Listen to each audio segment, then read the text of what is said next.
കല്യാണത്തിന് നിങ്ങളെ വീട്ടിൽ നിന്ന് ഇറങ്ങുന്ന ഒരു പെൺതരി, ഒരു പെൺകുട്ടി, ഒരു ഉപ്പയും ഉമ്മയും ഏറെ ആഗ്രഹിച്ച് കഷ്ടപ്പെട്ട് ജീവിതത്തിൽ നല്ല ബന്ധങ്ങൾ അന്വേഷിച്ച് ഹലാലായ രീതിയിലുള്ള നിക്കാഹ് നടന്ന് മറ്റൊരാളെ കൂടെ ഏൽപ്പിക്കുകയാണ്.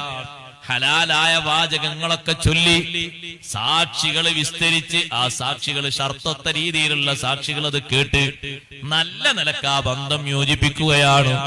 യോജിപ്പിക്കുന്ന ഈ ബന്ധത്തിന്റെ സന്തോഷം കൈമാറുന്ന ദിവസം ശരീരത്തിൽ നേരത്തെ മറച്ചിരുന്ന മറകൾ മുഴുവനും വെളിവാക്കി രംഗപ്രവേശനം നടത്തുന്നത് ഹറാമാണ്.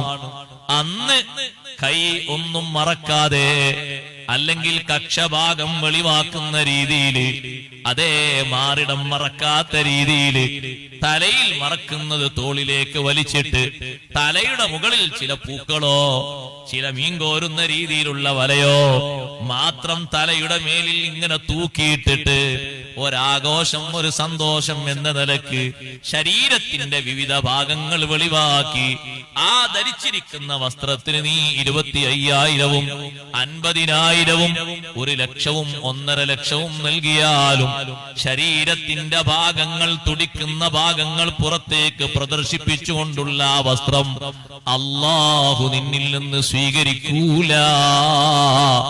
ആഘോഷത്തിൽ സന്തോഷത്തിന് പകരം നിനക്കവിടെ കുറ്റകൃത്യങ്ങൾ എണ്ണാം.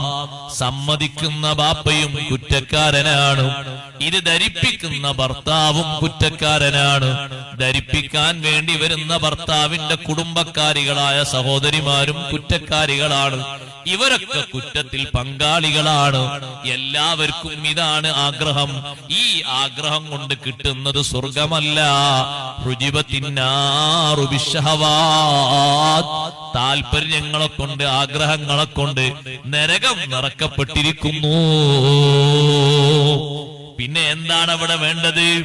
അവിടെ നല്ല മറയോടുകൂടെ ഇസ്ലാം നിഷ്കർഷിക്കുന്ന രീതിയിൽ പുറത്തിറങ്ങുകയാണ് വേണ്ടത്. അത് ഉസ്താദിന്റെ പെണ്ണാണെങ്കിലും അല്ലാത്ത ഉസ്താദല്ലാത്ത നാട്ടിലുള്ളൊരു സാധാരണക്കാരന്റെ ഭാര്യയാണെങ്കിലും നിയമം രണ്ടുപേർക്കും രണ്ടല്ല, ഒന്ന് തന്നെയാണ്.